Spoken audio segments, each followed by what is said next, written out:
Hello dears, रे diagram आ गए हैं आपके लिए। देखिए, रे डायग्राम्स जो है हम आज आपको स्फेरिकल मिरर्स के बता रहे हैं। हमें समझना है कि इंसिडेंट रे आफ्टर रिफ्लेक्शन किधर से जाएगी, किधर से पास होगी, इस चीज को समझना है। तो इसमें मैं बताऊं आपको 4 तरह की मैं इंसिडेंट रे बताऊंगा। 4 types of the incident ray after reflection.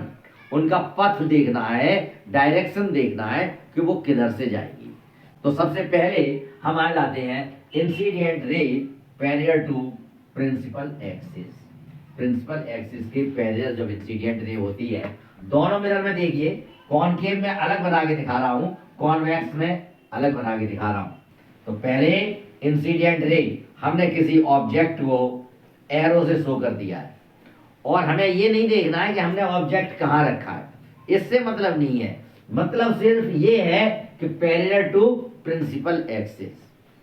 Principal axis ये हमने कॉनकेव मिरर बनाया हुआ है, कॉनकेव मिरर में ये प्रिंसिपल एक्सिस है और कॉनकेव मिरर के मिड पॉइंट को पोल से हम इसे रिप्रेजेंट कर रहे हैं। आफ्टर दैट हमने इसका फोकस लिया है और सेंटर ऑफ कर्वेचर। ये 3 पॉइंट हमें चाहिए मिरर में, centre of curvature, focus and pole. तो आपने रिफ्लेक्शन का लॉ तो देखा ही है कि incident angle is equals to the reflection angle.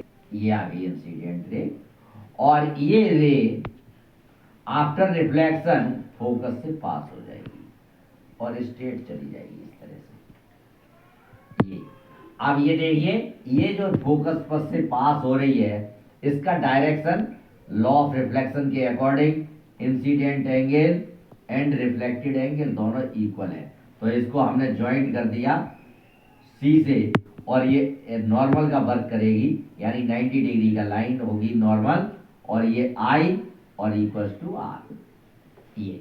और अब हम देखेंगे कॉन्वेक्स मिरर में। कॉन्वेक्स मिरर में ये इंसिडेंट रे इधर आएगी, लेकिन कॉन्वेक्स मिरर में फोकस और सेंटर दोनों ही बिहाइंड द मिरर हैं, राइट। तो हमने अब इधर ये जब रिफ्लेक्शन होगी तो ये फोकस के डायरेक्शन में जाएगी।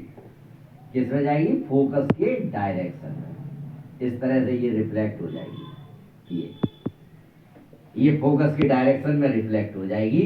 लेकिन यहाँ आई इक्वल्स टू आर का जो लॉ लगाएंगे हम इस तरह से, ये जो है हमने यहाँ से सेंटर ऑफ कर्वेचर को ज्वाइंट करते हुए नॉर्मल बना दिया और नॉर्मल में ये आई है और ये आर है।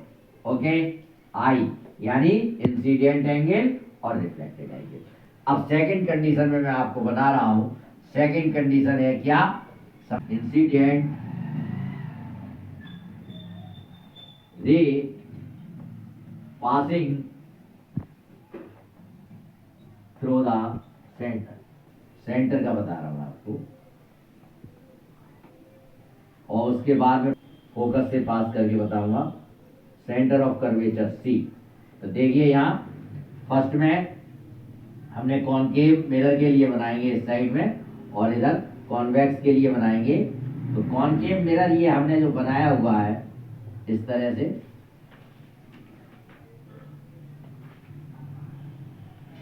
ये कॉनकेव मिरर बनाया हुआ है, बीच में हमने पॉइंट पी मेंशन किया और ये प्रिंसिपल एक्सिस स्ट्रेट लाइन बना दी, हॉरिजॉन्टल के पैरेलल प्रिंसिपल एक्सिस है।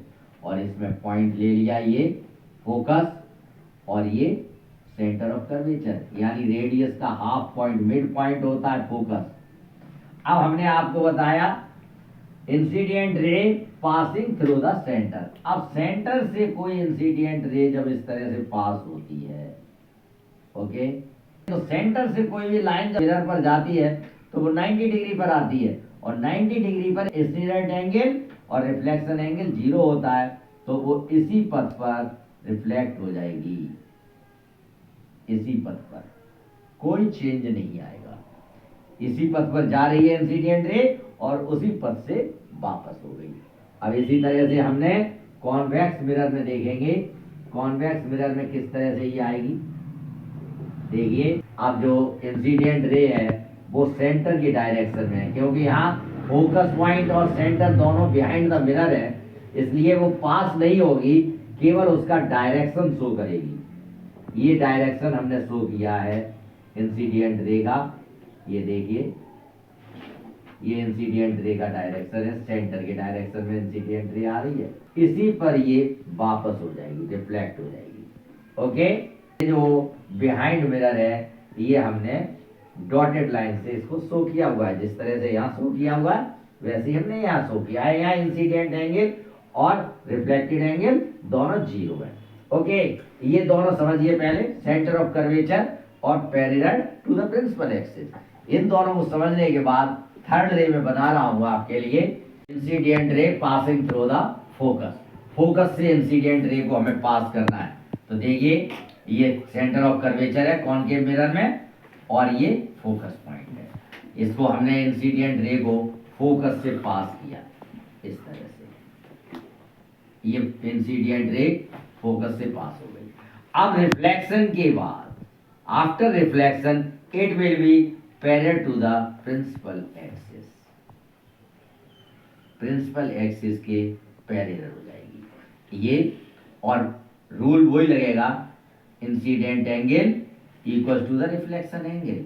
यहाँ से सी से हम इससे इंसिडेंट पॉइंट को ज्वाइंट करेंगे तो ये आई इक्वल टू आर आ जाएगा। ओके, अब इसी रे को हमें देखना है कॉन्वेक्स में। कॉन्वेक्स मिरर में अब यहाँ फोकस तो बिहाइंड है मिरर में, यहाँ तो फ्रंट में था और यहाँ बिहाइंड में है, तो लिहाजा इससे पास नहीं होगी और फोकस के डायरेक्शन में आएगी इंसिडेंट रे इस तरह से। ये डायरेक्शन शो हो रहा है, ये हमने डायरेक्शन को शो कर दिया। और after reflection it will be parallel, ये पैरेलल हो गई।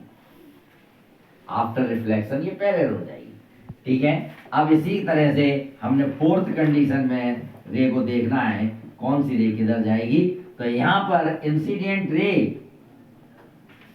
Incident ray falling at pole, P पर फॉल करती है कोई भी रे।